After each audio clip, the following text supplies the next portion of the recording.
بسم اللہ الرحمن الرحیم۔ سیدنا حضرت ایوب علیہ السلام اللہ کے برگزیدہ رسول اور خلیل ابراہیم کی نسل میں ایک پیغمبر بڑے صابر و شاکر ہو کر گزرے ہیں، جن کا صبر ضرب المثل ہے۔ ان کا نام ایوب تھا۔ ایوب علیہ السلام نہایت دولت مند، صاحب ثروت اور بڑے ذمہ دار تھے۔ دمشق کے نواحی علاقے بسینا میں ان کی وسیع زرعی اراضی تھی۔ وافر مال و متاع اور مویشیوں کی کثرت نے انہیں علاقے کا سب سے بڑا اور با اثر ذمہ دار بنا دیا تھا۔ بڑے مالدار ہونے کے ساتھ ساتھ وہ بہت سخی اور دریا دل بھی تھے۔ غریبوں، مسکینوں اور بیواؤں پر خوب دل کھول کر خرچ کرتے۔ کوئی سوالی ان کے دروازے سے خالی ہاتھ نہیں لوٹتا تھا۔ ایوب علیہ السلام بہت شاکر بھی تھے۔ وہ ان نعمتوں پر ہمیشہ اللہ تعالیٰ کا شکر ادا کرتے تھے۔ اللہ تعالیٰ کی سنت ہے کہ وہ اپنے برگزیدہ بندوں کو امتحان میں ڈالتا اور ان کے ایمان کو آزماتا ہے۔ اللہ تعالیٰ نے ایوب کو بھی آزمائش میں ڈالا۔ ان کی اولاد جن مکانوں میں رہتی تھی وہ گر پڑے اور تمام اولاد مکانوں کے ملبے تلے آ کر دب گئی۔ لٹیروں کے ایک بڑے گروہ نے ان پر دھاوا بول دیا۔ وہ ان کے تمام مویشی ہانک کر لے گئے۔ زرعی اراضی کو آگ نے خاکستر کر ڈالا۔ خود ایوب علیہ السلام کو کوہڑ کی بیماری لاحق ہو گئی۔ گھوڑے خراب ہو گئے اور صورتحال سخت پریشان کن ہو گئی۔ ایسی حالت میں بھلا کون ساتھ رہتا ہے؟ تمام دوست احباب چھوڑ چھاڑ کر چلتے بنے، سوائے ایک بیوی علیہ کے، اور کوئی ڈھارس بندھانے کو باقی نہ رہا۔ دو ایک پرانے دوست البتہ کبھی کبھار دیکھنے آ جاتے۔ علیہ بڑی اچھی خاتون تھی۔ وہ ایوب علیہ السلام کے اچھے دنوں کی ساتھی تھی۔ اس نے کہا، آسودہ حالی میں ان کے ساتھ رہی ہوں، اب ان پر کڑا وقت آیا ہے تو بھی ساتھ نبھاؤں گی۔ بستی کے لوگوں نے حضرت ایوب علیہ السلام کو بستی سے نکال دیا۔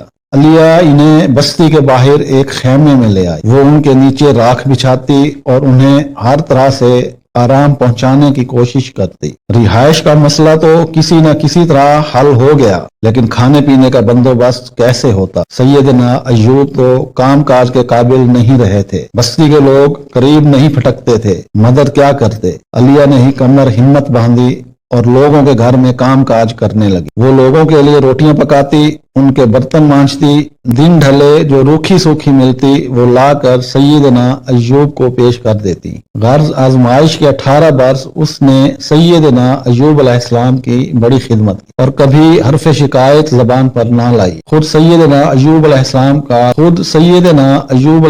کا صبر و شکر بھی دیدنی تھا۔ زبان مبارک ہمیشہ ذکر الہی سے تر رہتی۔ 18 برس کہنے کو تو 18 برس ہیں، لیکن جب جھیلنے پڑیں تو یہ بہت لمبی مدت بن جاتی ہے۔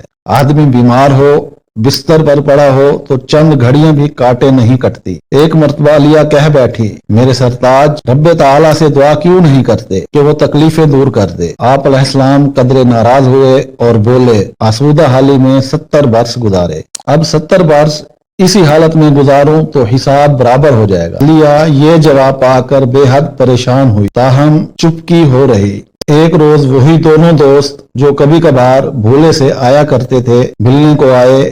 باتوں باتوں میں ایک نے دوسرے سے کہا، معلوم ہوتا ہے ایوب علیہ السلام نے کوئی بڑا گناہ کیا ہے جو اتنی کڑی سزا پا رہے ہیں۔ سیدنا ایوب علیہ السلام نے 18 برس نہایت صبر و شکر سے گزارے تھے، ہر طرح کی جلی کٹی سنی تھی۔ یہ بات ایسی سخت تھی کہ برداشت نہیں کر پائے اور بے قرار ہو گئے۔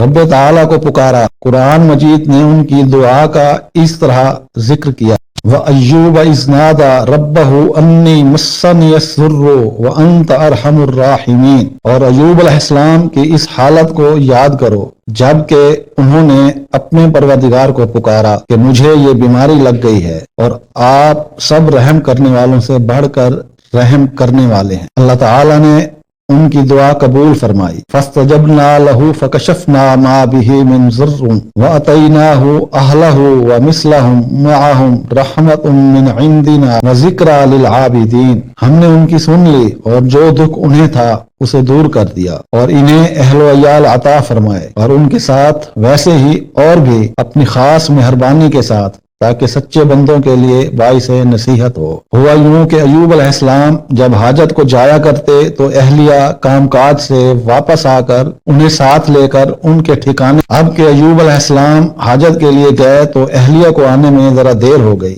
ادھر اللہ تعالیٰ نے ایوب علیہ السلام پر وحی نازل کر دی کہ زمین پر پاؤں مارو۔ انہوں نے پاؤں مارا تو ٹھنڈے میٹھے پانی کا چشمہ جاری ہو گیا۔ اللہ تعالیٰ نے فرمایا یہ پانی پیو اور نہاؤ۔ انہوں نے پیا اور نہائے تو بھلے چنگے ہو گئے۔ اس طرح ایوب علیہ السلام پہلے سے زیادہ خوبصورت ہو گئے، بدن دمکنے لگا، فرشتوں کے ذریعے پوشاک پہنائی گئی، سونے کی ٹڈیوں کی بارش ہوئی، پھر وہ ایک طرف ہو کر بیٹھ گئے۔ اہلیہ آئیں اور پہچان نہ پائیں، انہی سے پوچھنے لگیں اے اللہ کے بندے، یہاں میرا شوہر ایوب نبی علیہ السلام تھا، وہی بیمار سا، تم نے تو نہیں دیکھا؟